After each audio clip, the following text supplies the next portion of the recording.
Haters will say that this is fake. Pics or it never happened. Haters will say that this is Photoshop. Yeah, they will. But it's real. It's happening, Rob Dog. We took a little week-long hiatus. We took a business trip. Yeah, we did. We had to get our mental health right. We did. I am the delicious Nicolicious, and as you've heard already, I'm here with the I don't know what you are tonight, Rob. I don't know. Chilled. With the chilled Rob Dog. Yeah. We got candies and vapes. Man, we're living the high life right now. This is the douche dungeon. It's no longer Ohio Studios. This is the douche dungeon. And we're super happy to be back with you guys again here in the Ohio Studios. We got lots of fun things to talk about. We got a really fun topic. Last week we were at Monday Night Raw live. Yeah, we were. Shawn Michaels, The Undertaker. I don't fucking feel sorry for dipping out on you guys. No, it was really worth it. It was my first event, and it was just pretty fun. It was. I had a really good time. Really last second. Yeah. I said, Rob, we're going to have to leave him hanging this week. He said, I don't know, man. I don't know, man. And we did it. But here we are. Made me sound like Morty. Rick and Morty. Yeah. I don't know, Rick.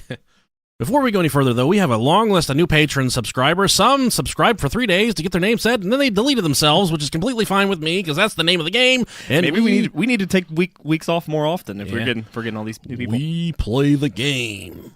Starting with Brian Sumner. Thank you, Brian, so much for your Patreon pledge. Hey, next we got Carrie M. Thank you, Carrie M. And Gerard Butler Hillsman. Thank you, Gerard, so much for your Patreon donation.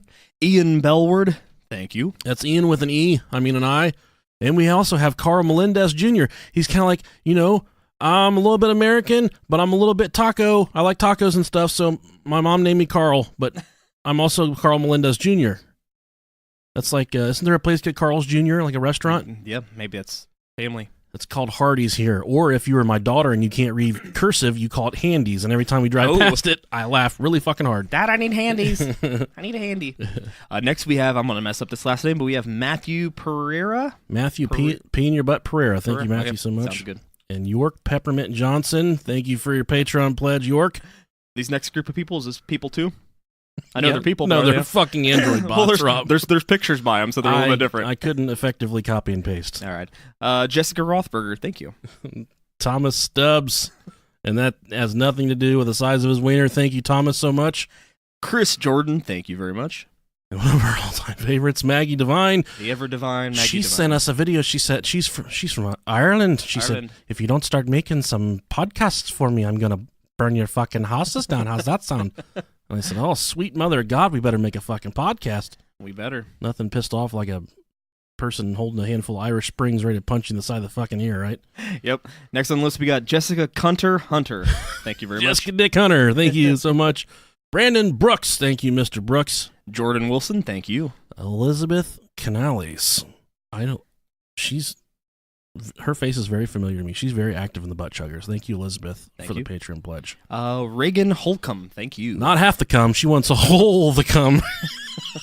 No, we can't do this. Oh, man. The next one's me. That's Vince. Not Elaney. Vince, he's very active in the Butt Chuggers Anonymous as well, which you can join with a super secret password, Bill Wilkins. And then last but not least, we got Savannah Hacksaw Jim Duggan. That's what I was getting ready to go. Savannah Dugan. Dugan. You guys are making the world go round for us. We purchased a very large live setup, so we're going to bring you some really fancy live shows. We got a projector coming. All across Dayton. All across. We're doing it all in my basement. Yeah. Fucking yeah. Just catch us in Nick's backyard. Happy birthday to our friend Kara. Yeah. She did tell me her last name. I fucking lost it because it was on Snapchat. But hey, it's you. Happy birthday, Kara. And then I want to say a very special thanks to Annie Freiberg. She's from Sweden, which is not Swedish. There's a big fucking disconnect there that we fucked up last time. People from Sweden are not Swedish. They're Swedes. Okay. I think Swedish is more of like a language or a specific name for a chewy, delicious fish. I'm not sure. She sent us a bag, and I say a huge bag of just straight candy. Yeah. Pretty great. From Sweden, and some of it's really good. One of it tasted like some fucking dingleberries off a monkey's ass. I have no idea what this one was, but we'll do a video eventually. We are going to do a live. We got all kinds of this. We've never seen any of this candy before, but we are very thankful. This one thing, I don't know what the fuck it was, but it was really tragic. It tastes like the fucking smegma off a monkey's dick, for sure. The last living bit of me died inside. So we do have not really some sponsor stuff. Oh man, we had some. Yeah, we got some free stuff. Before I hop into that, though, yeah, I had something really bad happen to me this week. Uh-oh. So, some of you that pay attention to the show, I work in a freezer, so I have to wear bibs when I work in the freezer, right? Yeah. Not all in the freezer, just sometimes in the freezer, but I have to wear these bibs around the clock. And you have to wear these bibs when you go take a shit. And I went to use the bathroom. And you're talking about like baby bibs, right? No, I'm talking like Carhartt over-the-top bibs. Overalls.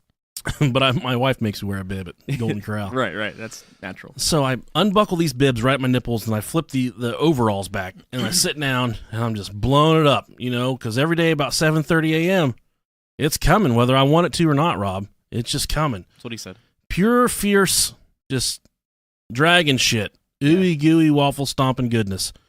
And then I get up, and I stand up, and I pull my bibs up, and I grab the overall parts and I fling them over my shoulder, and the one hits me in the face, and fucking water splashes all over the place. I'm like, man, why was that wet? No. And the whole entire time I was pooping, the overalls of my bibs were lying in the toilet, and I was just blowing chocolate all over these things, dude.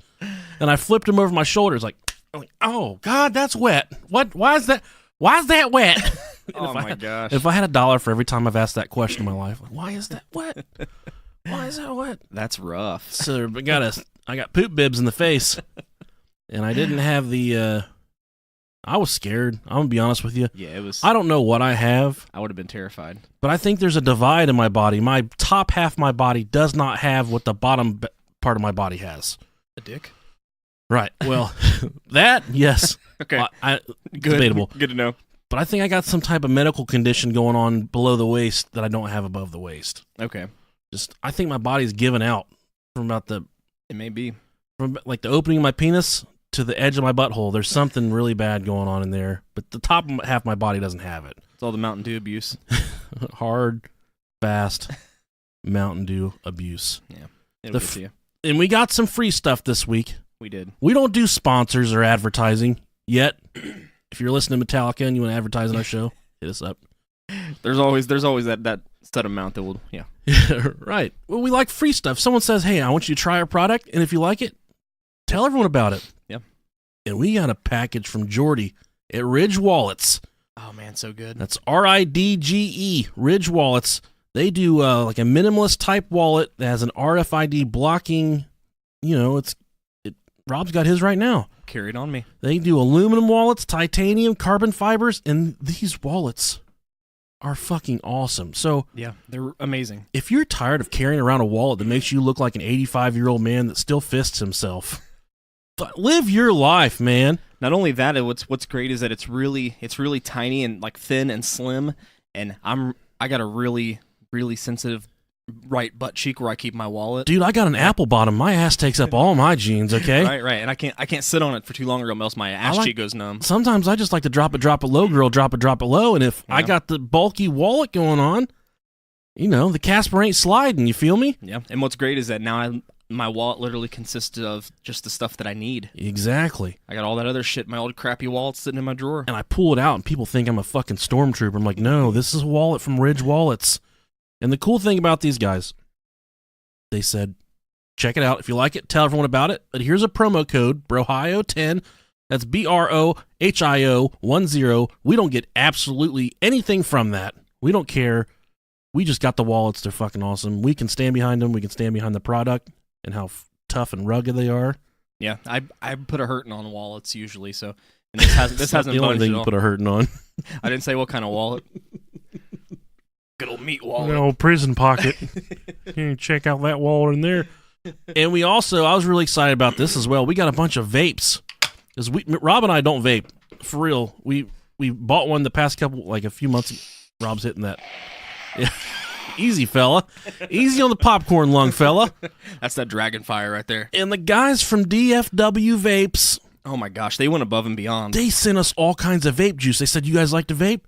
Check this shit out, and man." Like we said, we're not avid vapors, so it's we're like not. And they sent. Okay, this one's a secret run. I'm so excited. It's called Brohio Waffle Stompin'. It's a vape juice. It's only 3. The one they sent us, I think, is 3%. But Rob and I, we don't vape, and we hit that 3%, and we hit the fucking moon, Jack. Okay, we're okay right now, but we were spinning. Yeah, and you can check those guys out at dfwvapor.com. That's dickfuckwadvapor.com or DallasFortWorthVapor.com. There you go. They have a catalog full of vapor juice kits, mods, all fucking cotton, Egyptian cotton, the tampons they use in Japan. They have Get the waffle stomp. It smells amazing. If it's out, write them and say, "I want the waffle stomp." This stuff tastes like Fruity Pebbles and sex is what it tastes like. Yeah, but better. Better than the sex I have, because the sex I have tastes like ham casserole. We actually had to send in little pieces of skin. We had to mail it into them for them to make this out of. And I use the skin from my butthole walls. It tastes like us. It sure does. And that's waffle stomping. Mm-hmm. DFW Vapor, thank you so much. We are beyond grateful for the free stuff. Yeah, it's great. We love it. Keep it coming. We got a live show October 20th. That's going to be in Miamisburg, Ohio at Lucky Star Brewery. Then we got another one October 27th at the Thunderbird Grill. I don't know what it's fucking called. The Firebird End. What is it, Rob? It is the... Fuck, I don't remember. Right. Check it out on our page. We're going to be with Hillbilly Horror Stories. We're going to be with Dina from Twisted Philly. It's going to be a good time. It's going to be an awesome fucking time. Check us out on Snapchat, at Brohio Podcast. We like to see pictures of your asshole. That's for men only. And check us out on Twitter. Our Twitter is anemic. We don't have any friends on there. That's at Brohio Podcast. We're on the YouTube. We got a YouTube channel. We got an Instagram with 50,000 million followers. It's coming soon. YouPorn. YouPorn.com. Type in hardcore gangbang, little dicks. The first thing that pops up is going to be a video of me and Rob. We're in the Rally's drive-thru. It starts out, you can see us in the Rally's drive-thru. And I drop the nacho cheese on my crotch, and he reaches over to grab it, and I'm like, "No. This nacho cheese has to be eaten with your mouth, not your hands." And he says, "Oh, I've never done anything like this before." I'm like, "Oh, I bet you don't do a podcast either." And that's all she wrote. That's it. I said, "This is..." You thought I was going somewhere, but it's not going anywhere. Yeah. That's all it is. This is nacho cheese. This is my cheese. It's just him being greedy with his food.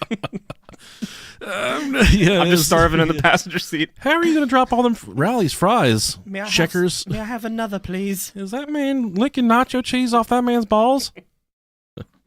Do anything for some nacho cheese, man. Yeah. There's an article from Shag Nasty, China. I can't pronounce it. Residents of the Hunan capital. I know I've ordered Hunan chicken before at the local eatery. Residents of the Hunan capital of Changsha can once again go about their business in peace and comfort, safe in the knowledge that the city's infamous brown bomber has been locked away. That's the brown bomber, Rob. It's a good name. In recent months, a once successful restaurant in the city had been nearly driven to ruin by the bags of feces that were regularly falling from the sky onto its doorstep, with customers choosing to stay away lest they be struck by smelly ordnance, according to local news reports. The restaurant's owners, a pair of brothers, contacted the police over the matter. However, officers were unable to identify any upstairs residents who might wish the eatery harm. After shit just kept on falling week after week, month after month, one of the brothers, surnamed Yin, what a fancy fucking name, decided to take matters into his own hands. He shit on the guy. No, I made that part up. Getting up early to stake out the roof of their 19-story building, hoping to catch the culprit brown-handed. See what I did there, Rob? I've seen that. I like it. At 8 a.m. on the morning of August 24th, Yin watched as a man arrived on the roof with a bag of feces in hand and prepared to drop it off the side. Yin then rushed out to stop the man, who dropped the bag on the roof and tried to flee. Instead, Yin seized the man and called his younger brother, Yin and Wen, to tell him the news. Yin's brother then contacted the police, who brought the man back to the station for questioning. At the station, the 32-year-old man, surnamed Lou, another fancy fucking name, admitted to dropping the bags of shit on local businesses because he was jealous of their success and wanted to destroy them. Lou's anger came from his own disappointment and frustration with his life. After graduating from college, he had struggled to find a good job and now works as a maintenance guy.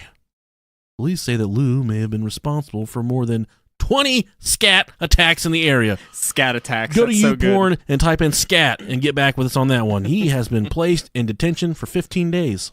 Oh, That's all you get. That's not bad at all. That's not bad at all. It's almost worth it. Listen, one of the coolest things about this podcast is a lot of times people reach out to us with their triumphs.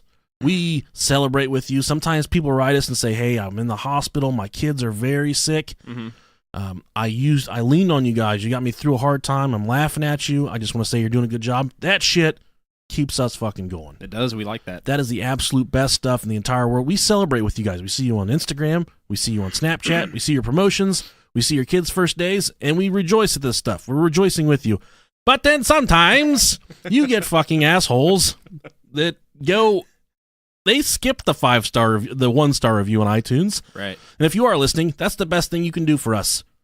Leave us a 5-star review on iTunes if you love us. But this guy, he said, fuck the fucking review. I'm going straight to the nipples of the unicorn. He sent a letter to his congressman. He wrote us an email, and Rob's going to read us the email. Yeah. Please use his full name. Not his email address, but just his full name. This is from, it's a pretty, Dan Brown. Thank you, Mr. Dan Brown. Thank you, Dan Brown. Tell him what he had to say, Rob. Hello, Brohio guys. I was just looking through iTunes for a new podcast to listen to, and I came across yours.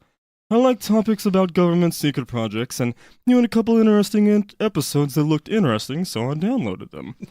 Unfortunately, I only made it through about the first 5 minutes before I got disgusted and erased all of your stuff from my iPod. His iPod. Okay. I found it at a yard sale. Quit fucking with me. The profane language when talking about eating human excrement was continuous for the few minutes I listened. Never.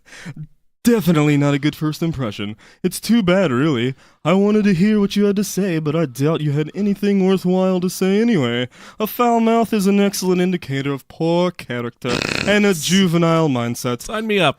Just consider how much of a negative impression you cause an eager new listener to cut off your show, then write you a letter expressing total disgust. There are plenty of other podcasts to listen to that respect their listeners. I will not waste any more time with yours. You know what Dan Brown sounds like to me? He sounds like the guy that puts toilet paper on his toilet seat at his own fucking house. You know, I had that Craigslist man over earlier, and I think he had the creamy crotch, and I don't want that stuff on my asshole. He's the guy that puts on gloves to smoke a fucking cigarette. He must be. I think he's the husband to the woman that called the police on the people that were barbecuing. Oh, they're just having too much fun over there at Brohio. I must. It's cool. We respect it. your opinion. We don't. Thanks for the email. That's great. And if you would like to know Dan Brown's email address, write us brohiopodcast@gmail.com. Tell us the worst place you've ever shit your pants before. We like the story. We're going to give you Dan Brown's email address. You can tell him what you think about his podcast that he runs on his iPod all by himself. It's a Nano, not one of those big bulky ones. It's a touchscreen Nano, sir. I got it on overstock.com. I used my wife's MasterCard. Thank you, Dan. Thank you, Dan. Thank you, Farmer Dan. He's never going to listen to us because he's not going to listen to us again. Fuck him. It's okay. Suck a fat fucking cock, Dan. You fucking cock wombler. Oh, man. Now, this story tonight, we're going to call it Tall Hot Blonde, the ultimate catfish murder. God. This is absolutely wild. Tall Hot Blonde, the ultimate catfish murder. That's what I'm going to name it, Rob. Okay. That's what I'm going to name it.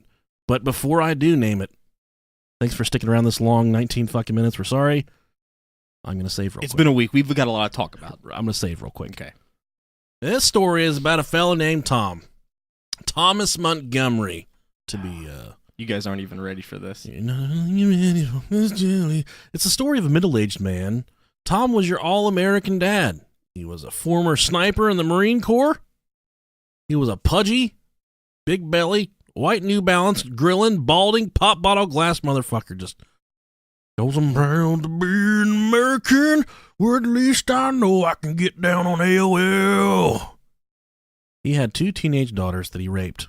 Oh, no. I made that up. He didn't rape them. He had 2 teenage daughters that were on the swim team. And he was so active in their swim meets and their training that he became the vice president of their swim club. So he's just an all-American dad. He's got 2 daughters. Just there for him. He's swimming away. not feeling my fucking pain of 3 daughters, but he's Right. got 2. He even taught their Sunday school classes, so he was down with fucking the Lord and Savior Jesus Christ. Hallelujah. Hallelujah. Stand up if you love Jesus. Sit down if you're a sinner. That's right. And we're sitting. We're sitting down. Now, he worked as a machinist at Dynabraid in Clarence, New York. Not Clearance. At Clarence, New York. Isn't it funny how you can find out so much about people? I know. And I called there to try and get some interviews. They wouldn't do it. They're like, no, not unless. Are you looking for a job? No, because we got a vacancy right now. We can't fill. Oh, He made parts for power tools and stuff there. Machining, I know a lot of people that do machining. It's an honest living. yeah. You know, you can make a good living. But he was fucking, working a dead-end job. He's burned out. And at the time of this story, old Thomas, he'd been married to his wonderful wife, Cindy, for 16 years. Aw. Now, I got a majority of my research from a credible article on Wired.com, and the author, her name was Nadia Lavi. A lot of times, we don't cite our sources, but this was such a good article with so much good content, I have to cite my sources on this one. That's Wired.com. That's Nadia Lavi. Now, old Tommy, back to Tommy here, he's especially fond of poker night with the boys, and they had a big company euchre tournament every year. So and that was about that time. This was all around like 2005-ish, I want to say. That's when poker was kind of hitting, the Texas Hold'em was kind of hitting its full stride. There was, I know I was playing it, but you had Chris Moneymaker on TV. This is when the World Series of Poker was hitting ESPN and whatnot. Poker was a big thing. And that's one thing that got this turd rolling was his love of online poker.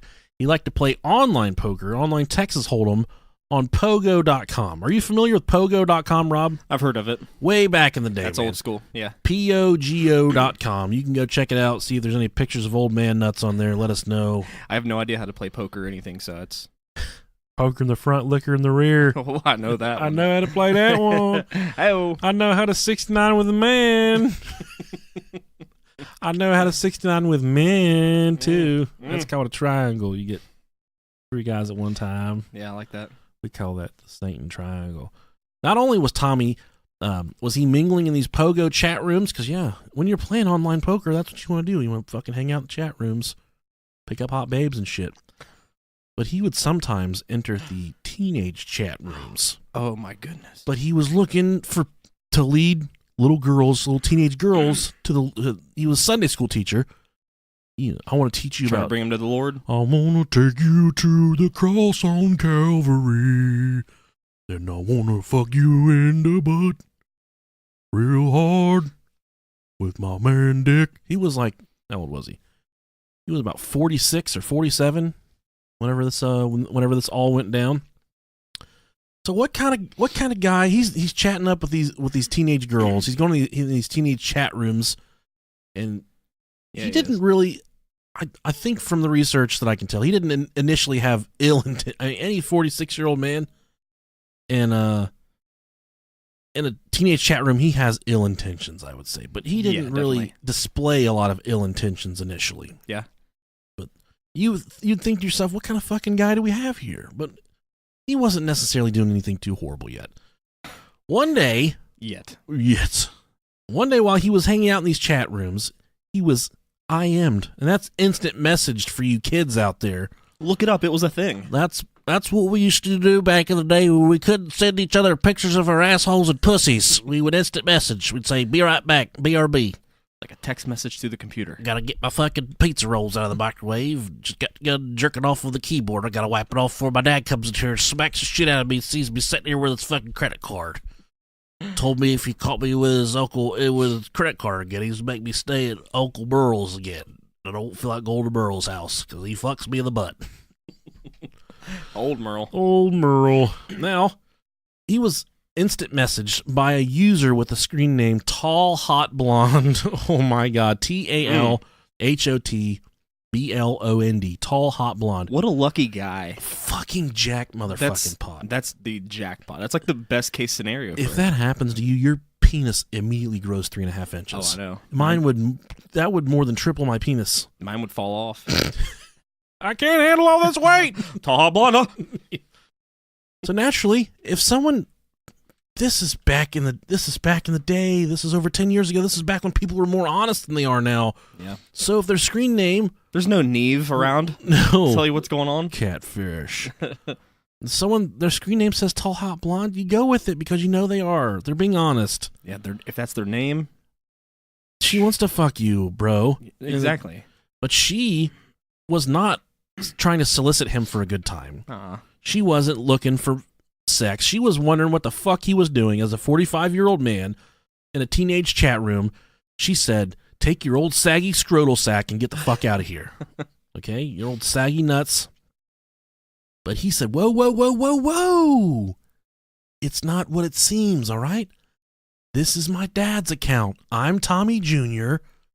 This is my dad's account, Tommy Sr. Obviously, that's the easiest. He was a fucking former Marine. He knows how to think on his feet, Rob. Oh, absolutely. You can't give him a beach ball like that. You can't just serve it up. Yeah. Because he's going to hit it. You're throwing one, pitching it right down the middle for him. He knows what to do. He can adapt and overcome. He says... He's a chameleon. He says, I'm Thomas Jr. This is my dad's account, Tommy Sr. But I am an 18-year-old Marine. I'm a Marine as well, just like my father. I am a black belt in karate. Karate. I've got fucking bullet holes all over my body. So this stuff already doesn't add up for me. He says, he also goes on to tell her, he says, my name's Tommy Jr., but I'm 6'2", I'm 190 pounds, and I've got a 9-inch cock. He was Good for him. Very... Good for him. Oh my God. How do you find a condom to hold all that shit? They make ones that big, Rob? I don't ever want to see one. I can only find the ones that fall off. I know you're going out to get me some condoms, but you're probably going to need to get some rubber bands too. It's a long story, but you're going to feel really good at the end of the night. I promise.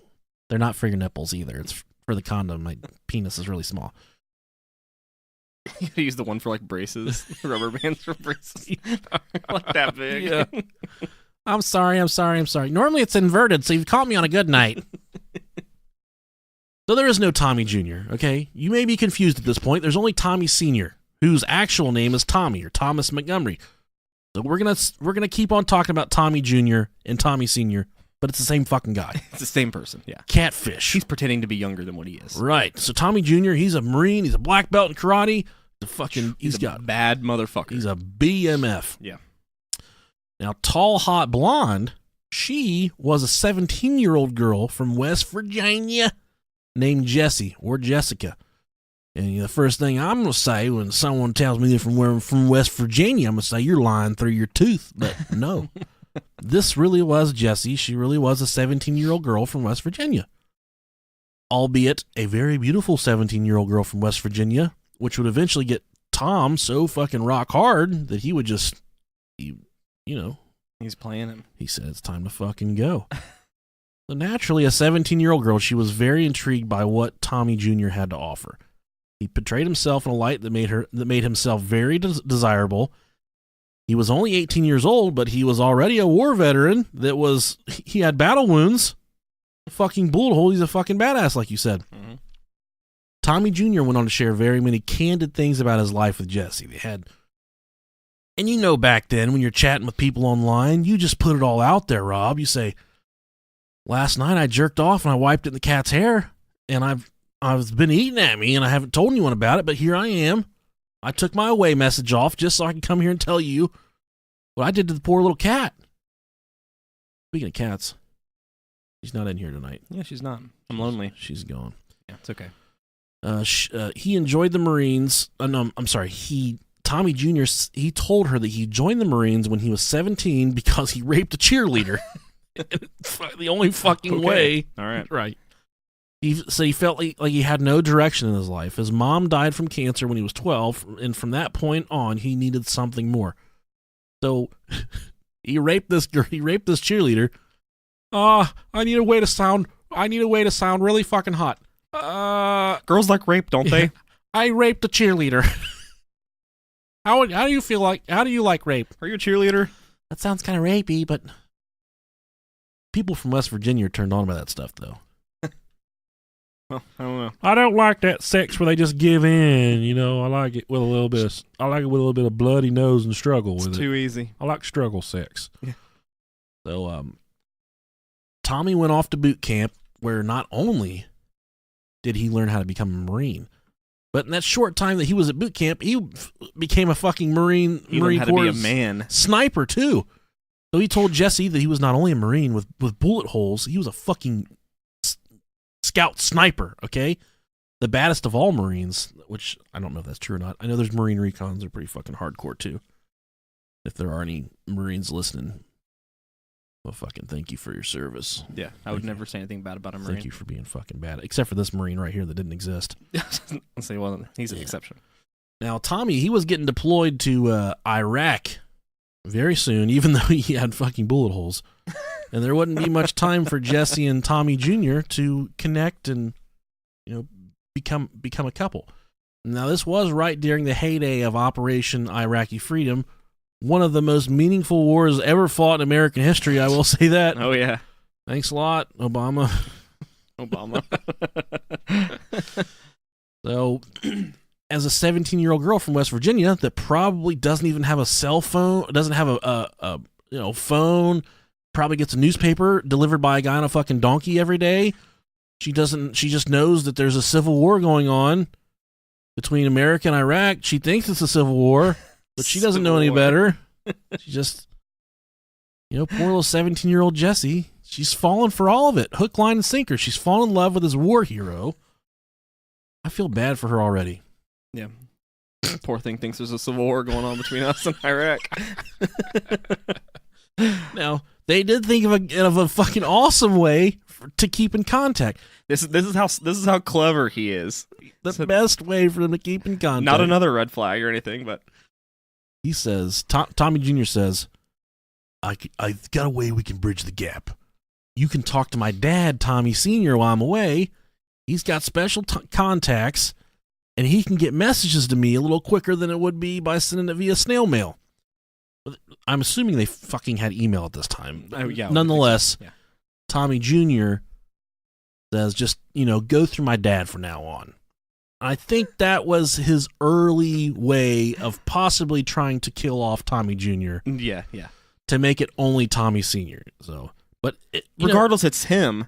So what does it matter? He could have just kept the stick going on about the 18-year-old. I wonder if, whenever he would switch from Tommy Jr. to Tommy Sr., if he would spin around in his seat, he spin back. Spin around. He had the glasses on, and then whenever he was Tommy Jr., he'd flip the sunglasses part down. And then he'd flip them back up whenever he was. I'm a badass, and now I'm dad. I'm a badass, now I'm dad. Oh, man, he got them two-tone glasses.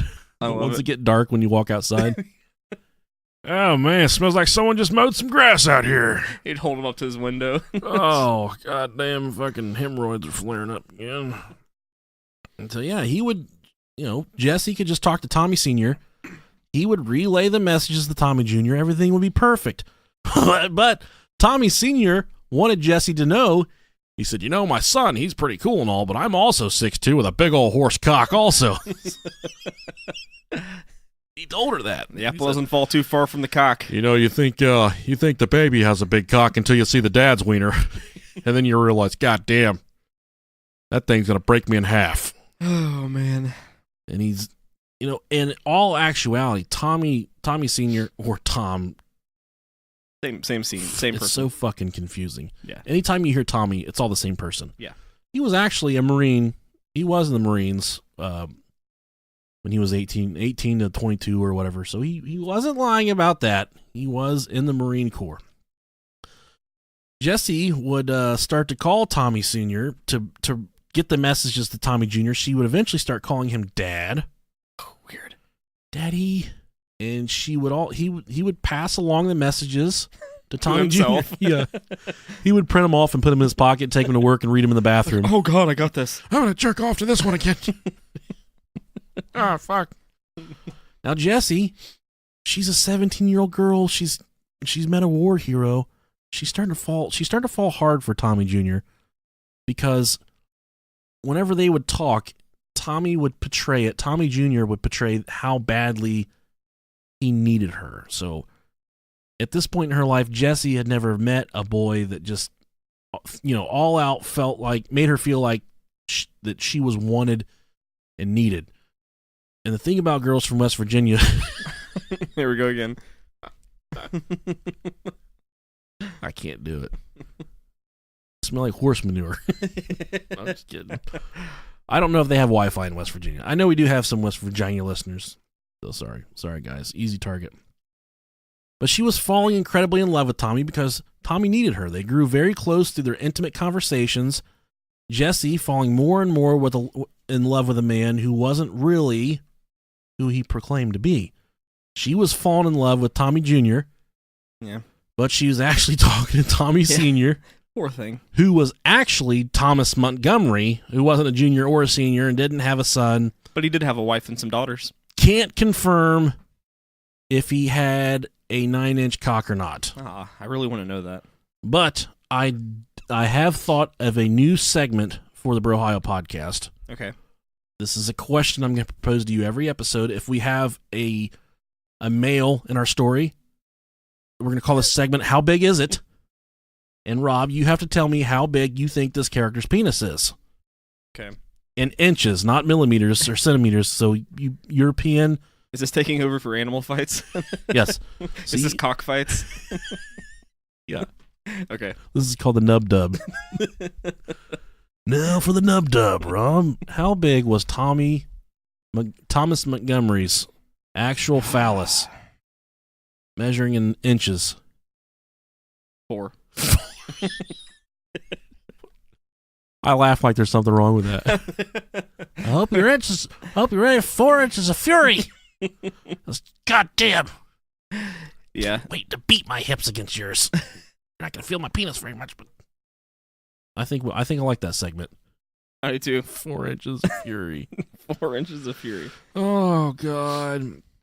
It's okay though. He's 18. He is 18. He's a Marine. He's got bullet holes in him. Yeah. Oh Jesus. Now, Tommy Jr., he started to portray himself, and he was coming across as being very lonely and suicidal. He told Jessie at one point that it was his intentions to go over to Iraq and commit suicide when he got there. Now, this once again, he's trying to kill him off. I think he's trying to kill him off. Yes, but I think he's trying to get some sympathy to kind of draw her in even closer as well. Right. Which this absolutely put Jessie in a corner. She couldn't just stop talking to him because then she would have to bear the burden of him possibly committing suicide. As a 17-year-old girl, you can't fucking live with that, man. Poor thing. Right. That's a lot to put on somebody, even beside a 17-year-old, her being a 17-year-old girl. That's a lot to put on anybody. Yeah, definitely. And it seems like this was obviously like you said, his way of letting her down, essentially killing off Tommy Jr. Tommy Jr. really started, I can't even call him Tommy Jr.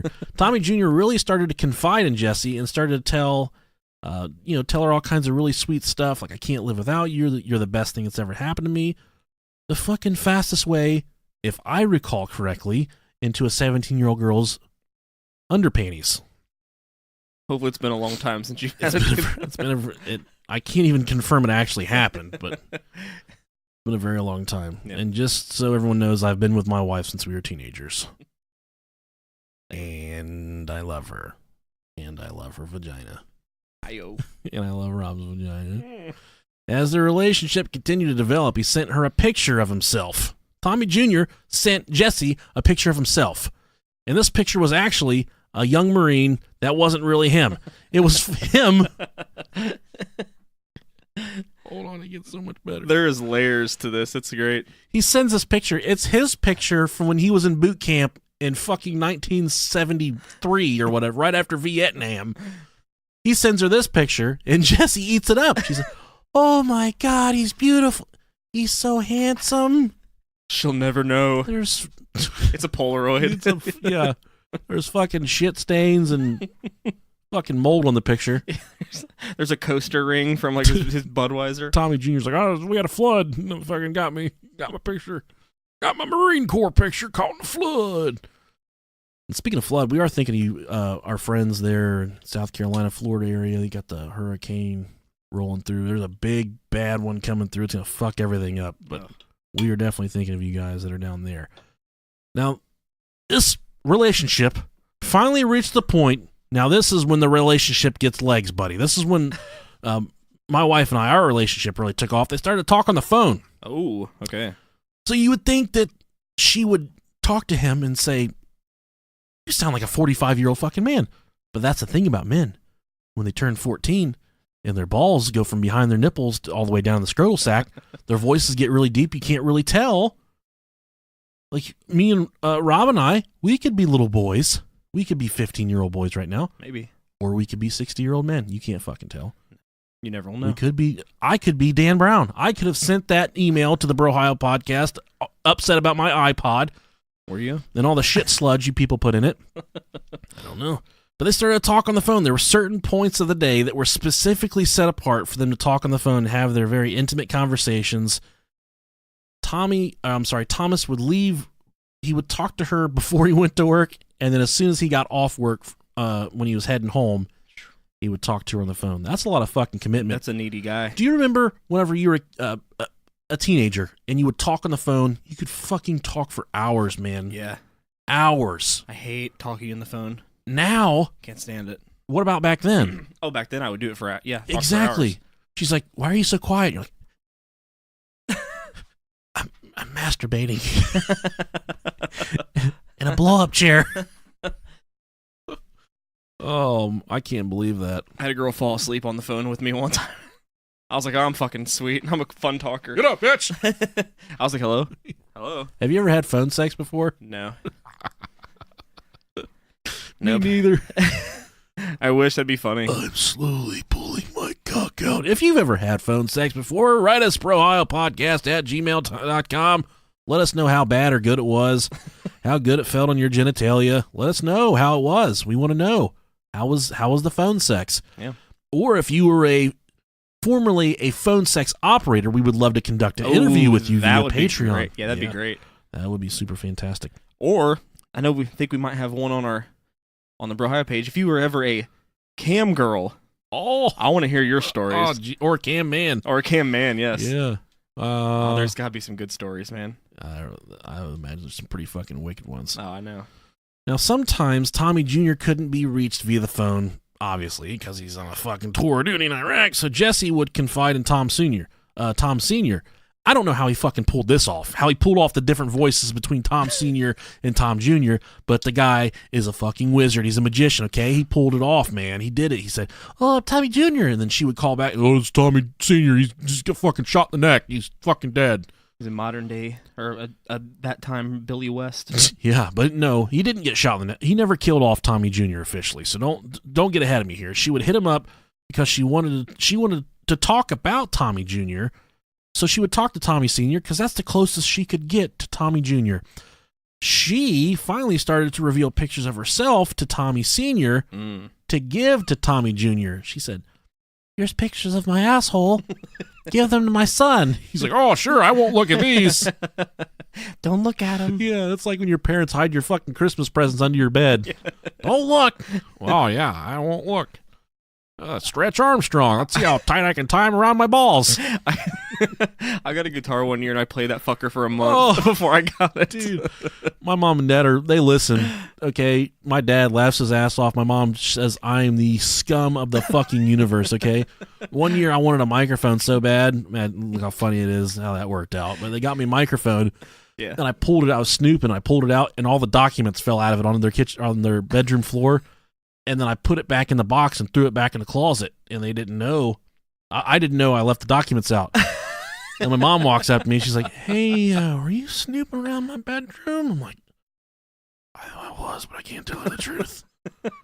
And I was like, yeah, I was looking for the cat. And it was the first thing I said. And I was looking for the cat. She's like, in a box? In a microphone box, huh? But she never fully called me out on it. I'm sorry, Mom. I love you so much. Such a wonderful lady. She is. She's the best. They still gave me the microphone, too. I would have taken it back. She's too nice. Yeah. Now, finally, Jessie, she revealed pictures of herself. that she wanted to give to Tommy Jr., but she gave him to Tommy C. He's like, I'll pass him along here. I'll take him. I'm going to walk him over to Iraq right fucking now and give him to him. Unlike Tommy Sr. being a fat, old, pudgy pile of fucking dog shit, she was actually the tall, hot blonde that she had proclaimed in her screen name. God bless her. Pictures of her in her bikini showing off her beautifully tanned body, her golden sun-faded blonde hair sitting by the pool, little, some upskirt shots, some stinky pinky, anything you do to get the old boys going. If I was a girl, I wouldn't send pictures of my vagina at all, because I wouldn't, use your imagination, sweet boy. Use your imagination what Jesse's vagina looks like from West Virginia. Does it look like a fucking clam that got ran over? Or does it look like the coin slot on a Coke machine? I wonder what my vagina would look like if I was a girl. Oh, I know what mine would look like. You see they put Mentos in Diet Coke? That's what mine would look like. Oh, that pussy looks like it shit itself. It'd be that brown. Is that hair or burn marks? That's burn marks. I lit my pussy on fire. Looks like the fat on bacon. Oh, Jesus Christ. We got to go, Rob. We got to go. They did have a relationship. They did have a relationship. They had a motto for their relationship. It was always and forever, which is also a saying they use in the Marine Corps. Tommy Jr., he even told Jesse that he got the motto tattooed on his forearm. What a romantic. With her name and a heart around it. Not a heart on, but a heart around it. How beautiful is that, Rob Dog? That's pretty noble. To show her gratitude, she went out to a nightclub and sucked another man's dick.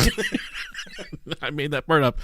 To show her gratitude, she made some video montages of herself set to songs like I don't want to miss a day and I'm already there.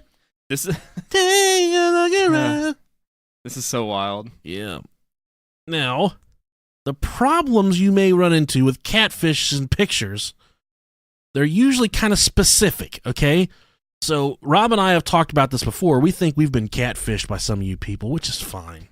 Be someone you're not. That's fucking fine with us. Yeah. But if you ask a person, like, hey, send me a picture of your knee. And they're like, oh, here's a picture of my face again. The same picture I've sent you 15 fucking times. Right. Send me a picture of your third toe. No, here's the same picture of my face again. I've been sending you every single time. Here's my fourth one. Is that okay? But Jessie was sending all the pictures that Tommy was requesting. Okay? Which, because the red flags away. She was who she said she was. Yeah, she was. Unlike Tommy, he's like, oh. She's like, send me a picture of that big old 9-inch cock. He's like, how about a picture of me dressed up as a Marine? That same one that got you off 2 months ago. Use your imagination, baby. You think that fucking hat on top is hot. You think that hat's big. You should see my fucking balls. Now, just like any young couple starting out, they had their rough patches. We all went through the rough patches when we first started out. There was this thing called OkCupid whenever my wife and I first got together 100 years ago. Mm-hmm. And I wasn't actively using it, but I had an account. She found it. That was a pretty rough 3 weeks, Rob. But, my inactivity proved my innocence. Okay. I was exonerated.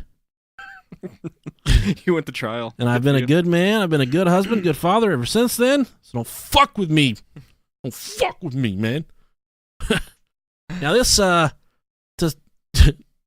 they had their misfortunes and their fights, right? So Tommy got the inkling that she was not only sending pictures of her pussy to him, but she was also sending pictures of herself to other men all over the interwebs.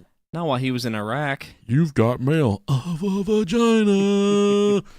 which she was. Now, she was chatting it up with a few other guys, but I think she was mostly exclusive with Tommy Jr. Hey, if she wasn't wearing his Letterman jacket, nothing is set in stone. It had fucking bullet holes in it, man. I wore it in Iraq and got shot. Now, Tommy was betrayed by he had stumbled upon that she was talking to all these other men. He was fucking, he was destroyed by this. It took him down, man. You're young. Tommy Jr. or Senior? Which one was Tommy Jr. Okay. It's always Tommy Jr. Now, to smooth things over, she started mailing him panties. Fucking raw shit in panties. I'm sorry, but that's not cute. What, panties? Yeah, I don't. If anybody ever sent me, I can barely do my own fucking laundry. What the fuck do I want to do yours for? Stink smells like crawfish. Return to sender. Boxer briefs. Yeah. There's distinct ball imprints in these. Yeah, oh, God. Curly pubes. Now, she also, as a token of her, I'm sorry, she sent him panties, or the panties that she wore. She sent pictures of herself in a bikini. And she also sent him a heart-style necklace that said Tommy and Jesse forever. That's cute. So it was like a locket-style heart and key, I don't know, some fucked up stupid necklace. This went on for over a year. And finally, after a year, he proposed at the end of that year. This fucking guy proposed marriage to Jesse, okay? And he's already married. They'd never met. Right. Old Cindy's upstairs making cookies and fucking scrambled eggs. He's getting engaged to a 17-year-old. She's about to go to the store. She's fucking got some ass leak. She got to go, buy some women Depends, the really fancy ones with the Fucking dad just sits on the computer all day. Yeah. And I'll get on that too. So, as any Rico Suave would do, this should have been the red flag for Jesse. He was a fucking 45-year-old man. He didn't send her flowers. He didn't send her lilies. He didn't send her chrysanthemums. He sent her poinsettias after the proposal. He sent her poinsettias. I found these on sale at Home Depot, and I thought you'd really like some poinsettias. Don't let your cat eat them. The cat will fucking die. Jesus Christ. Of all this shit to send her a pair of your boxers to celebrate Right. your proposal. Yeah. I got these really nice poinsettias right here. Christmas isn't for another fucking 6 months. He sent him along with some weed and seed. Do not let your cat eat that plant. Here's a grass seed spreader, too. I got my old lawn cutting shoes. I sent those. Smell them. You can smell my musk. Lawn shavings. Jesse constantly worried about Tommy in Iraq and just gleamed about them finally being together and taking his last name. She would always, she loved to type out her name with Montgomery and put their last names together. So cute. Tommy's relationship with Jesse started to trickle over from the computer screen to his work affairs. This is Tommy Sr., who was actually Tommy Jr., okay, who was actually we don't want to stress this enough. He would wander around work and tell anyone that would listen about the teen that he was in love with that he'd soon be leaving his wife and family for. What a great guy. I said, I've got daughters that teach them in Sunday school. They got Jesus. They don't need me. His daughters claimed he was obsessive and would chase them off the computer at night. Oh my gosh. His daughters to this day won't fucking talk to him. We'll get to that towards the end, but Get off! Yeah, get off that goddamn computer. I see you talking to your fucking stupid fucking boyfriends on there. I gotta check if Home Depot got more poinsettias. I gotta check the site the store shipping. I gotta check my account numbers. He would his daughters claimed that he was getting obsessive and his wife was noticing it. They couldn't quite put their fucking finger on it. And he was involved in a very scary thing, Rob. He was in a sexless marriage. Oh, yeah. The dark ages right there. Old Cindy, the well it was dry. She was frigid. She was a frigid bitch. We don't know if she's a bitch, but the old damn doors didn't open anymore. Old Tom Sr. said, pop that pussy, pop that pussy. And she said, I'm going to bed, I got a headache. You're telling me he took bullets for his country. And you can't put it out there. Let's call your one leg Christmas and your one leg Thanksgiving, and I'll meet you between the fucking holidays. Probably because she knew he was talking to teenagers online. Yeah. If your vagina doesn't get wet anymore, I can spit on it, Cindy. I know what I'm doing. I've been to Iraq. He had a New Year's resolution. So this is when he started to turn into a raging fucking Looney Tune, okay? At one point, Montgomery wrote, this is Tommy. Okay. Jeez, keep up, people. Tommy wrote a bizarre note to himself that read, in part, quote, on January 2nd, 2006, Tom Montgomery, 46 years old, ceases to exist and is replaced by an 18-year-old battle-scarred Marine, end quote.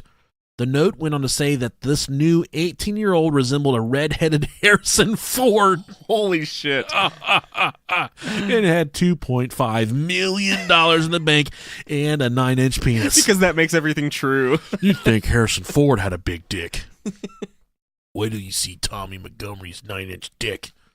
And he also said, quote, he is moving to West Virginia to be with the love of his life. How fancy is that, Rob? Good for him. It was his plan to set aside millions of his fucking made-up Monopoly money to take care of his wife and kids. And this is like all part of his grand scheme. He's making $30,000 a year. You guys fucking suck. Yeah, Dynabraid. I owe you $2.5 million. I'm doing the calculations here real quick. My 401k has $22,000 in it. If I put that in a Roth IRA for 6 months, I could leave them $22,000.27. I think I can do this. But he planned to leave, so he wasn't just leaving his family high and dry. He had intentions of leaving them $2.5 million. That's sweet. And they also read in his little diary there where, quote, I wish I would know the exact time I would change to new Tom so I can prepare for it. He wanted to be ready, to turn into Tommy Jr. He just didn't. I think he started to fucking believe that he did enough voodoo and witchcraft, he could eventually turn into an 18-year-old Tommy Jr. Yeah, he's one of those people that feed into their lives for such a long time that he's starting to believe that's reality. Believe it. Yeah.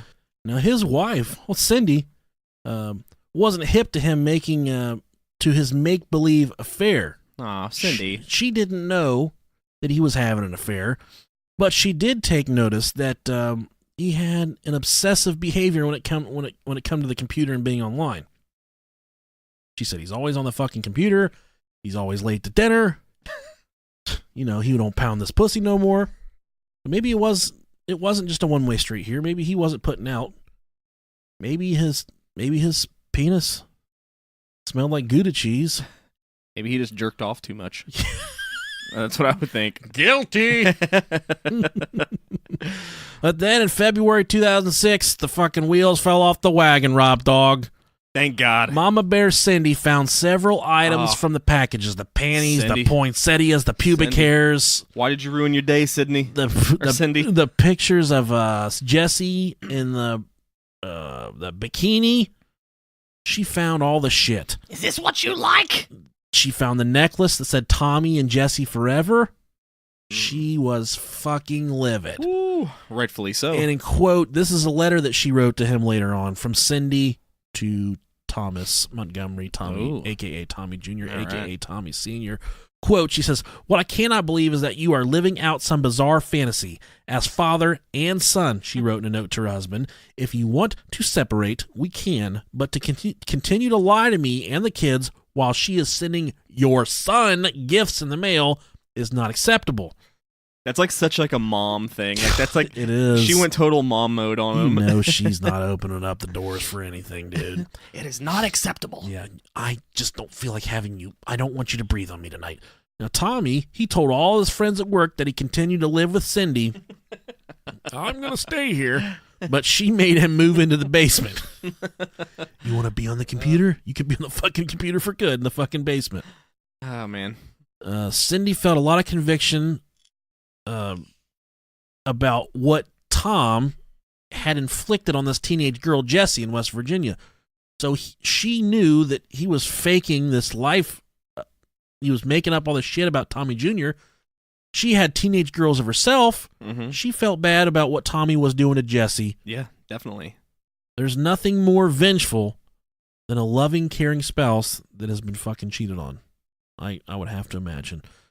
She took business into her own hands, Rob Dog. Uh-oh. What did she do? She rode a fucking donkey to West Virginia so she wouldn't stand out. No. Cindy decided that she was going to prepare a small package to send back to Jesse, blowing his online love affair all to shit. She put his dick in a box. She felt guilt as a mother. She wrote Jesse a letter with pictures of Tom, 46-year-old Tom, with his 2 daughters and his wife Cindy. Damn. She said, let me introduce you to these people. My name is Dan Brown. I have an iPod. I do not listen to the Brohio podcast.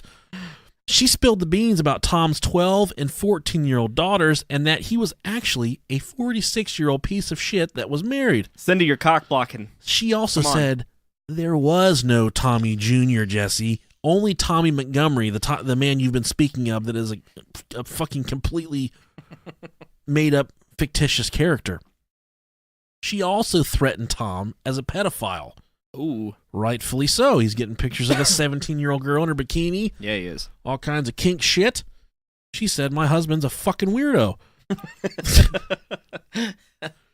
Now, when there are literally thousands upon thousands of pages in this research of their IM conversations together between Jesse and Tommy. Rob's gonna get the fucking popcorn lung over there. I would have liked to put all of those documents in this research, but we would have been here for fucking hours, dude. Yeah, the IM messages. Yeah. So I'm reading through them, and Jessie, did not fully believe Cindy. She thought that maybe this was a disgruntled ex-girlfriend of Tommy Jr. Yeah. She's just trying to take my dick away from me. That's gonna be my marine dick. Isn't it totally like girls to not trust other girls? Yeah. Completely foreign to me at this point. Now, that's when Jessie, she needed to confirm whether the stuff from Cindy was true or not. So she reached out to Beefcake 1572. That's Beefcake. Oh, God. Beefcake 1572. I love it. What a cool fucking screen name. Yeah. That is AOL personified right there. At its finest. Beefcake 1572. This was Brian Barrett. Now, Brian Barrett, he was completely real. He was who he said he was. He was a 22-year-old that worked with Tom. He went to Buffalo State College. He also confirmed that Tom was who Cindy said he was. But yeah, he's a fucking piece of shit, bald, fat fuck that works in it's at my work that is, living out this fantasy life, and He's always fucking up the parts that he makes. You're the victim of it. Yeah. Now, Jessie, she averted her love from Tommy Jr., and she started to fall hard for Beefcake. Who wouldn't? She said, Beefcake, how far down my mouth you think you can get that beef? You think you can get it all the way to my cake? So let's play this game. How big is Beefcake's dick? Right. Where's the IMs for that? Brian Beefcake. He's 9 inches. Can he hang with that? I'm gonna go with 6 1/4. Okay. With a name like Beefcake, that sounds girthy. He's like, I don't want to come off too strong. So instead of my screen name being Big Cock, I'm just gonna be Beefcake. My dick's 5 inches. Yeah. Around. Jesus Christ. That's terrifying. Now they're intimate. They turned intimate in their relationship. They started having fucking cyber sex, a lot of cyber sexing. Mm-hmm. Now, Tommy was also cyber sexing with old Jesse as well. But Beefcake, he started to fucking get it in too, all right? Good for him. They started going in all the chat rooms that Tom frequented and publicly shaming and embarrassing him. That's fucking brutal. Oh, you think Tommy is some 18-year-old war hero? Well, actually, he's a 46-year-old dad, Sunday school teacher. He's a fucking liar. He's got a small penis and he doesn't shave his genitals. He's really nasty. His penis smells different because he doesn't shave. It stinks like sweat and hot honey roasted peanuts that had been left out for a long time. They're making fun of him. They're calling him a chomo, Rob. You know what chomo is? I don't. It's a child molester. That's what you call it. That's what you call a child molester in prison, a chomo. Now, Brian wasn't holding back either. This guy's still older. It's still illegal for him. Brian Barrett? Yeah. He's 22 and she's 17. I know there is an age, once they're like 16 or older, I know there is there like 5 years the or whatever age of it is. Consent. I don't know exactly what it is. It's still fucking gross. I was gonna say technically she's still under 18. So yes, if you are 18, it's no different than him. Stick with someone 18 or above. If you're 17, stick with someone 17 or below. That is the official advice from our attorney at the Brow Podcast, our cat lawyer, Pretzel Logic. You can find her on Instagram. She'll help you out. She also helps us out with all of our legal battles we fight. There's tons of them. Yes. Now, she's overworked and underpaid. Right. Brian, or Beefcake, he wasn't holding back either. He was telling everyone at work how he stole Tommy's girl. Damn. She stole Tall Hot Blonde, Mr. Steal Your Girl. and that was his fucking girlfriend now. This is my pussy. Now, to be extra, she was being extra, Rob. Okay. You know what it means to be extra? She's getting wild. She gave all her passwords to Beefcake Brian and she would let Beefcake get on her accounts and talk shit to Tom. So Brian Beefcake would get on, her accounts, her Yahoo and her Pogo, and be like, "Hey, it's me, Jesse," but really it was Beefcake Brian. How about you get on here and I'll Yeah. beat you in some Texas? Texas. Hold on. I'll beat the shit out of you. Yeah. I got these poinsettias. I've been taking a shit in them all week. They're fucking dead now. I got a royal flush last week. I bet you ain't never did that. A royal flush after I shit your fucking necklace out, buddy. Even though, even through all this, Jesse would still talk to Tom, yearning for Tommy Jr. to still be real, which he wasn't. Now, this is a quote from Wired, the article I took. It says, quote, "If he existed," this is from Jesse, "I would still be holding him every night and sharing dreams with him every night," she wrote Montgomery. He remarked bitterly that she could fill that void with a different admirer, but Jesse continued to placate him, saying, "I ache to be with Tommy," noting that the 18-year-old existed in Montgomery's continued love for her. Jesse promised Montgomery she would stop talking to Barrett, saying she took up with him mainly to get revenge. Her existence was a living hell, she said, and she just wanted everyone to hurt like she did. Damn, that's vengeful. She, even though she said these things, she still maintained her relationship with Beefcake Brian. They talked about all the normal stuff that teenagers talk about, teenage proms, Beefcake Brian. That's just too perfect. about going to prom, about her job as a lifeguard. They did a lot of cybering, okay? Hey, Tommy, I've fucked her so much I can almost not taste your dick anymore. Yeah, and they had transcripts from their cyber sex too. And she said, this is a quote from Jesse. She said, "Can I kiss something long and hard?" That's taken from their transcripts there. All right. They went public with their new relationship. So Jesse and Beefcake Brian, they went public, changing their profiles on the chat rooms.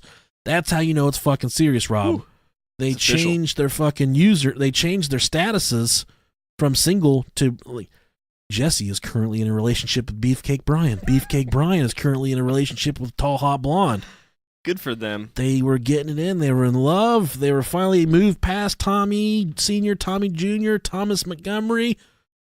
They were riding off in the sunset. Tommy, upset that Beefcake Brian chose her over their friendship. So Tommy kind of diverted his anger away from Jesse and started directing it towards Brian. Okay. Saying, like, "How could you fucking forsake me? You're fucking friends. I taught you how to run that fucking machine at work. I fucking we pissed next to each other at the urinal, and that one time you came in and I was jerking off in the stall and you didn't get mad at me, and I thought we were real good fucking friends. You gonna take Tall Hot Blonde from me after I was about to break that pussy in half. How the fuck could you, man?" He was mad, man. Yeah, I bet he was. How could he do that to his friend, Beefcake Brian? Beefcake Brian said, "I don't give a fuck, old man. I'll fuck her pussy, and then I'll come get your wife to put out too when I'm done with it. I'll knock the fucking bats right out of that pussy. Hit it so hard, Count Chocula himself will come out with them fucking bats." With a name like Beefcake Brian, it's got to be good. He said, "I don't give a fuck about any of this shit." Now, Brian went on vacation in North Carolina, but also he wanted to see, on his way to North Carolina, he wanted to stop and see Jesse. And, so they could fucking get it in. Going hard in the motherfucking paint. Naturally. Ball smacking, butt flapping, doing the Bill Wilkins all night on the fucking hardwood floor. Hell yeah. They wanted to do it, but she said, "No, I don't want you to stop here. I think it'll cause too much problems. There's too much unrest amongst you and Tommy. I think it would create too much of an issue. I don't want you to stop. Let's just save it for another time." Beefcake Brian said, "That's fine. It's fine, baby girl. This 6.25-inch Punisher can wait for you if you can wait for it. You're the one that's missing out." So he didn't stop by there in West Virginia to see Jesse. She Now, during his absence, this wasn't the day of constant connectivity, okay? He couldn't travel to North Carolina. He didn't have a cell phone. He couldn't stay connected to Pogo all the time. So in his absence, Man, she got the old fallback, Rob. he got swooped in there. She fell back on old Tommy, okay? She's got to have constant attention. Beefcake Brian's gone. She started to confide in Tommy again. He talked to her like a piece of shit and hurled insults at her. He wanted the lies to stop about Beefcake Brian because she was, telling Tommy one thing, but she was doing another thing with Beefcake Brian. And quote, this is from Tommy. He said, "If I find out any lies were told to me, you will lose something very close to you." Okay. Yeah, fuck you, buddy. Uh, But at this point, Tom Sr. was starting to make the full transition to Tommy Jr. he's evolving. He was running 5 miles a day and spending 2 hours a day at the gym just getting fucking jacked, dude. Everyone at work knows how jittery and on edge he was. As a joke, one fellow employee wore a fucking bulletproof vest to work. Oh, wow. Yeah, good joke. I don't feel like getting my fucking chest shot off today. I'm going to wear a bulletproof vest. So to make fun of Tommy, Tom, he wore a bulletproof vest to work.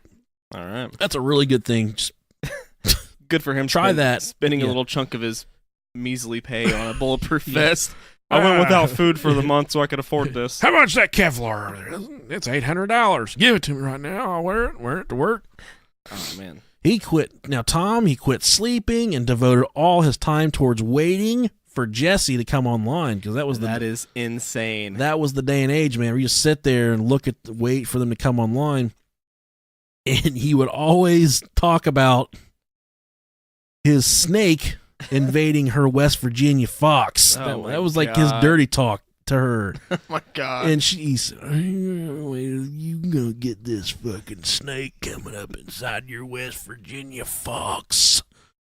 That was kind of her nickname. The nickname he gave her, the West Virginia fox, and he always talked about his big old The way you said it probably sounded so accurate. big old New York snake, West Virginia fox. Yeah. I'm gonna give you some of the New York snake, and then we're gonna go out for some New York strip at the Sizzler Ponderosa. Tommy was completely losing his shit by this time. He told her he was going to post her address so Aw. people could find her and fucking kill her. He's going to dox her. What a dick. Also, I didn't put it in my research, but I remember he said, "I'm going to post your address so all the fucking black people in West Virginia can come fucking rape you." So this is how fucking far off the reservation this guy was. He's completely lost his fucking mind at this point. It's a blanket statement, but yeah, okay. Because of all the things, I don't know the demographic of West Virginia, but I think it's pretty much meth addicts, like hillbilly meth addicts for the most part. A lot of good people, but I don't think he could have found, the people he was looking for to do that. I would assume it's like 98% Caucasians. I would have to imagine. I'm not a history teacher, though, so I don't fucking know. He would threaten to leave and delete himself via suicide. So at this point, Oh, okay. Tommy... I will delete Yeah. myself. I will fucking blow my brains out right now. God is my witness. With this iPod in my hand, I will blow my brains out. And obviously, she wasn't down with that. She didn't want Tommy to kill himself. Yeah. So she would beg him not to do that. She was talking to a lot of men online, and she didn't stop. So it sounds to me like he's jumping to that any time that he kind of wants her to pay more attention to him. And I remember this when I was in high school, Yeah. because I was you were the same way. We were just friends with everybody, man. Right. We had a lot of friends all across the board. all the cliques. Yeah, I was friends with like everybody. I would go in the bathroom and pretend to smoke weed with the potheads, and then I would go in the parking lot and I would cut my wrist with the cutters and shit. I did not discriminate. Then we'd go to football practice afterwards. And I would hear about the stories and stuff from the girls, because I had friends that were girls. I'm still Yeah. friends with them to this day. Yep. And they would say, "Oh, I broke up with Jim Bob last night, and he threatened to cut his fucking wrists in half." And then I would walk past Jim Bob in the hallway. He's like, "What's up, dude? How the fuck you doing?" I'm like, "Better than you. Almost fucking killed yourself last night, you fucking dumbass." And I always got upset when guys would threaten to kill themselves whenever a girl would break up with them.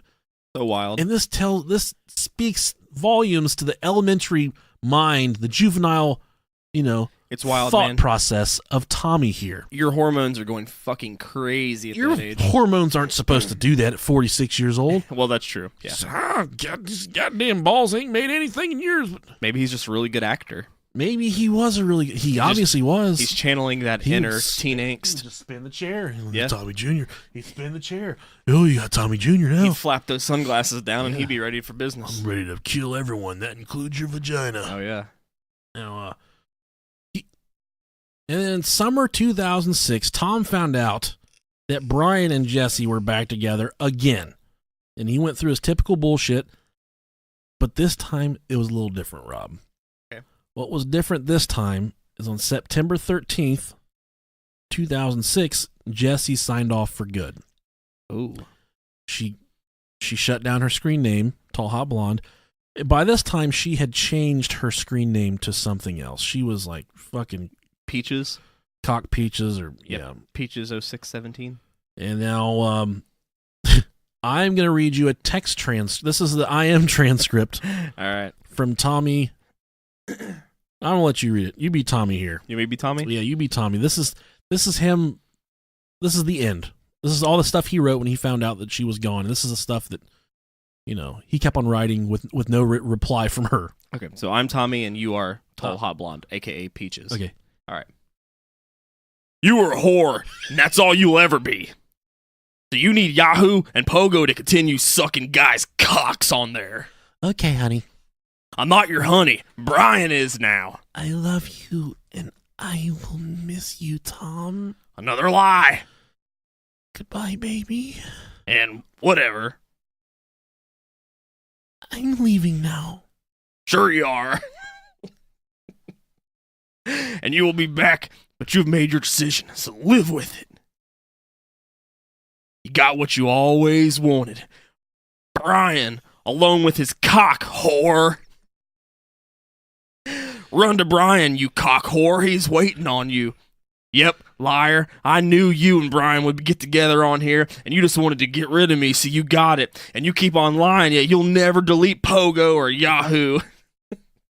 So your track record is still intact, but you have lied every time we talked. Nice record. Yep, still here. Knew you were lying. Hey, liar. Still, here I am. Or here I see. Still here I see.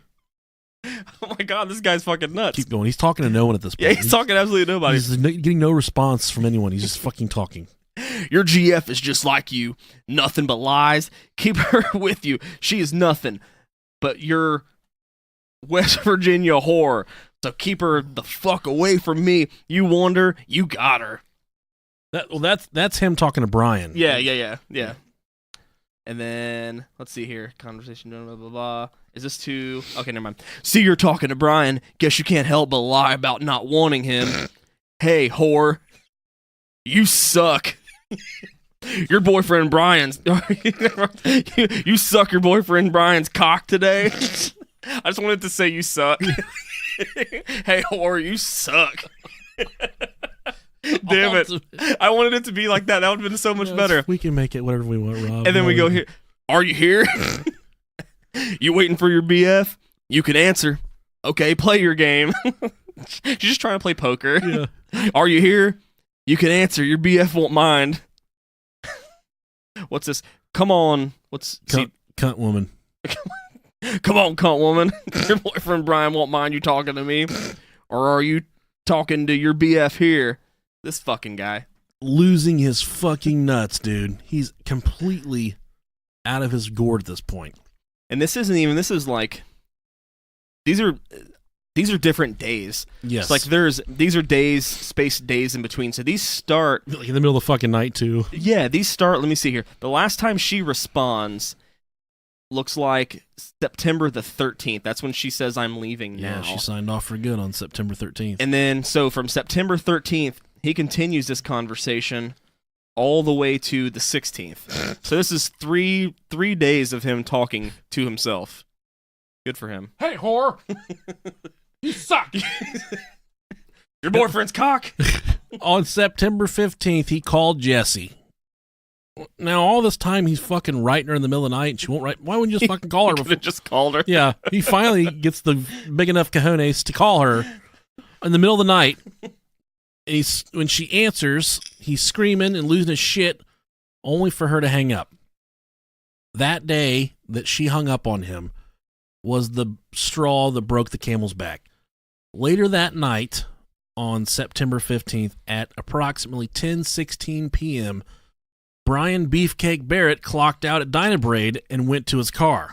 That's such a good name, Beefcake. I love it. He opened his truck door to get in, and when he opened up his door and got in his truck, he was immediately shot 3 times through the driver's side window in his neck and upper arm by a .30 caliber rifle. Whew. Smoke check, motherfucker. Employees who were interviewed after the shooting, it was not initially known who the suspect was, but one employee came forward and claimed that they heard Tom asking about Brian's clock out time earlier in the week. They also heard Tom bragging how he would never leave shell casings lying around. I'm sorry. Did I say Brian or Tom? They heard Tom bragging how he would never leave shell casings lying around if he were to ever kill someone. Huh. Hence the reason for the guy coming in with the bulletproof fucking vest. Huh. Yeah. Now, detectives later took a look at Brian's cell phone. They found Jesse's phone number in West Virginia, which brought a deal of suspicion around who she was and her role in Brian Beefcake's life. They decided to call her in the middle of the night to confirm their relationship and warn her that Thomas Montgomery was on the loose and could potentially wish ill harm on her. He requested, the detective from New York requested that the local police watch her and her home for the time being. And this gets us to the point we all have been waiting for, Rob Dog. This is about to get fucking crazy. An officer from the local police department there in West Virginia, because they don't have city police department, they just have West Virginia police. That's it. They just got cops on horses and shit. An officer from the local PD there, where Jesse lived at, attempted to make physical contact with Jesse the next morning to make sure she was okay. The officer arrived to the address given. It was a fucking beat up piece of shit house next to an automotive parts store. Every house in West Virginia. I was going to say, all is West next. Virginia. Some of them actually live in the automotive parts store, so they were a little more high class. They had their own place. He knocked on the door and was greeted by, of course, Jesse's mom, Mary, because that's what 17-year-old girls do, is they live with their parents. So, Of course. Jesse, her mother, Mary, answered the door. Mary said that Jesse had left and wasn't at home, and she didn't have a way of getting a hold of her. Obviously, not a big thing, because cell phones weren't the biggest thing back then. Not everyone had them. Not even sure they had fucking electricity and running water in West Virginia at this time, let alone cell phone towers. Not a big deal. She's not there. So the West Virginia cop reported his findings back to the New York cop, and the New York cop said, this is fucking bullshit, that he had just talked to Jesse a few hours before that in the middle of the night. The West Virginia officer said, well, if you're going to twist my fucking arm and make me do my job again. He made contact with Mary, Jesse's mother, again, to press her about where Jesse could be. She could be in great danger. She could have been abducted by Thomas. She could have been on the run with Thomas. He obviously was homicidal at this point. There's no telling what Tommy had in store for Jesse at this point. So it was imperative that the West Virginia officer make physical contact with Jesse to ensure that she was okay. The West Virginia officer could tell that something was very off about Mary. She was very shaken up and was behaving rather oddly, which not completely crazy to think this. Her daughter's possibly missing, and there's a homicidal fucking former Marine nutbag on the loose. Possibly looking for her. Then Mary finally came clean. Uh-oh. She was, in fact, the woman the officers from New York had spoken to earlier on the telephone. Not only did she speak to the police, but all this time, 45-year-old Mary was actually Jessie. Holy shit. She was Jessie. She was using her daughter's... Jessie was real. Mary was using her daughter's identity and taking pictures of her to tempt all these men that were fighting over her. Her actual daughter. Her daughter. She was taking pictures of her. Without her knowing. Her vagine. She was taking pictures of her bobs. She was taking pictures of her in a bikini. She was taking upskirt photos of her without her knowing. Apparently, Mary did a fantastic job of convincing the police she was only 18 on the phone. And her voice, the cops said she sounded like she was a young girl, like a teenager. And she did a fantastic job of disguising all this. But the little sex pot that was Jessie was actually a 300-pound married mother of 2 with short brown curly hair. And this is the thing that I was telling Nick about whenever we first got done reading this story, is that if Tommy would have just dropped the whole 18-year-old thing, and she would have just dropped the 17-year-old thing, they're around the same age. Right. They're both 300 pounds. They could have worked it out. They could have worked it out, and they could have been total. They could have been together. He'd been like, look. Okay, this is really fucking weird. This is hard for me to say. I'm actually a 46-year-old man. I do not have a 9-inch penis. Put 3 of my penises together, we could make a 9-inch penis. I just want to know if we can still make this work. And she says, "Oh my God, all this time, I've been pretending to be a 17-year-old girl. I'm actually a big old swamp donkey from West Virginia. I got 57 cats. I swallowed one of my teeth last week drinking Mountain Dew. You want to see my daughter's pussy, though? I had a stroke one time when I choked on a Hot Pocket. And it wasn't a pepperoni one like they thought they got it out. It was a hot ham and cheese lean pocket. I was trying to... I'm out of breath. I'm trying to change my life. I'm slobbering on the microphone." Now, during an initial interview, Thomas said he wasn't involved, but he was outside. He said he wasn't involved in the shooting, but he was outside near the truck earlier in the day to get peaches out of his car. Such a good alibi. Yeah, I wasn't there. I was getting my peaches. I was getting the peaches. And at this point, the detectives were onto something because they found out that he really liked peaches. He outed himself. They found a peach pit with Tom's DNA next to the truck, along with a leather pouch with Tom's dog's hair on it, which completely linked him to the crime scene. God, he's sucking on a peach pit. Yeah. He fucking smoked this dude.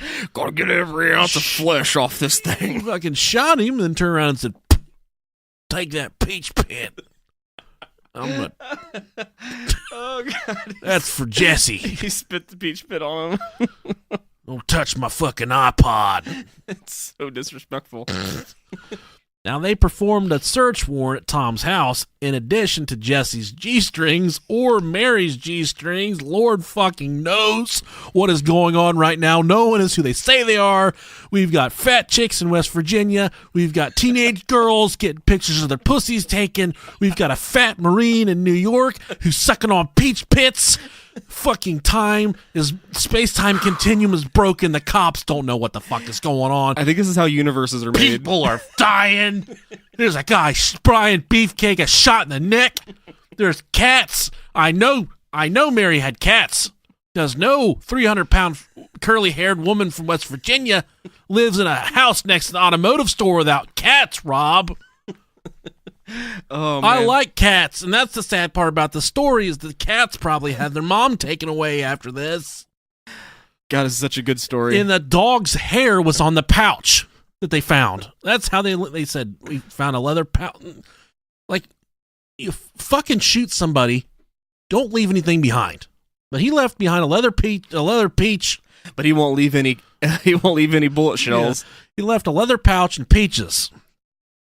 And how ironic is it that her last screen name Yes. was Peaches? That's what I thought too. So that's the closest he could get to sucking on that pussy was sucking on a peach pit. put it all in my mouth, man. I love how you're hitting them hard P's. Peach pit. Yeah, I got the plosives on the.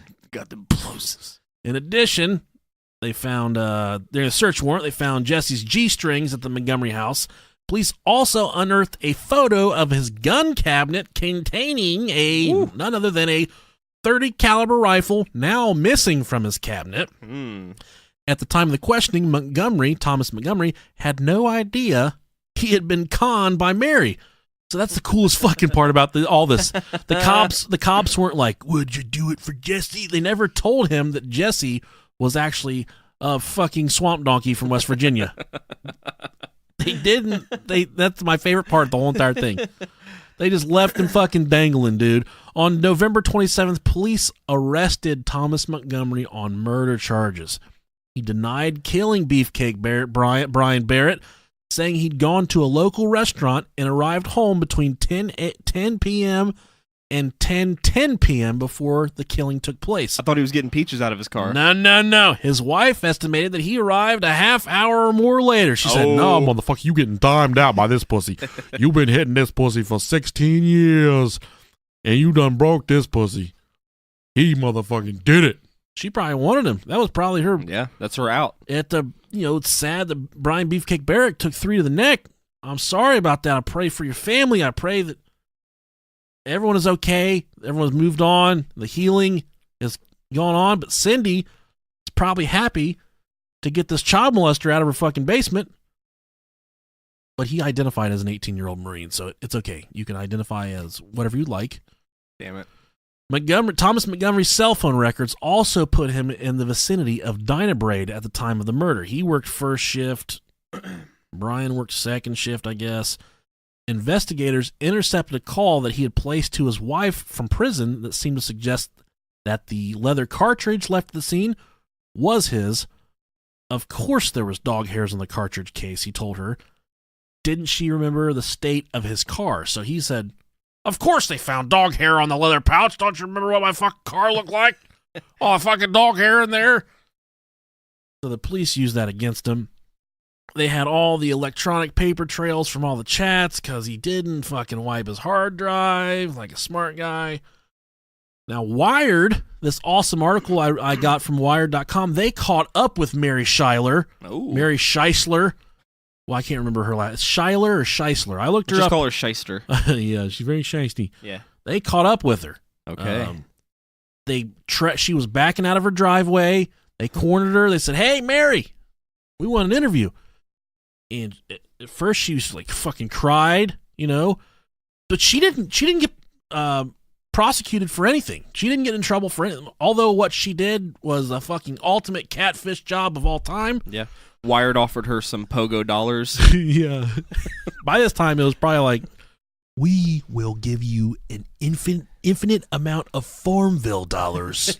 Because Mary was fucking Farmville and her fucking tits off. We'll give you a gift card to Ponderosa. Yeah, I've got 16 cows that need milked, and I gotta leave work on my lunch break, milk my fucking cows, clean up hay. She said that she only joined Pogo for fun. Oh, okay. And that only after she paid for a membership did she realize that she was actually on her daughter's screen. Oh, okay. So she was okay. She was buying a membership. She said, "I'm moving up. I'm stepping up. I'm tired of playing these little fucking measly games on Pogo. I'm moving to the $6.99 a month package. I want to do some real fucking bingo and slots and shit. I want to get it in. I want to go hard in the motherfucking paint." Wild. Rob Dog. But then when she signed up for the premium account, she realized that she was actually on her daughter's screen name. Kids don't play fucking Texas Hold'em, first off. No 17-year-old tall, hot blonde is going to play Texas Hold'em. And she didn't expect too many people to fall for her like they did. Or did she fall in love with any of them? She says she is happily married. She wanted to make it abundantly clear that she didn't really fall in love with any of them. She says during the interview that she was happily married to her husband of 23 years.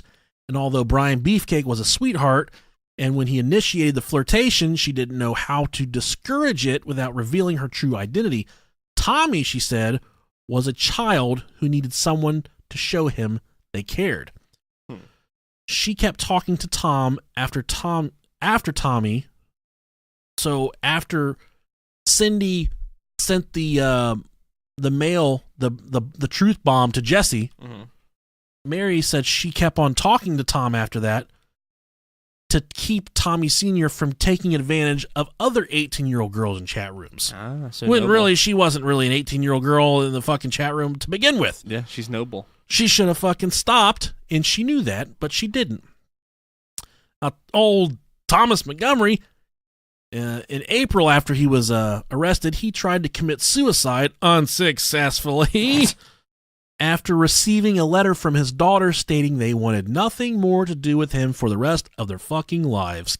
Kill yourself. Mary Schuyler didn't come away unscathed.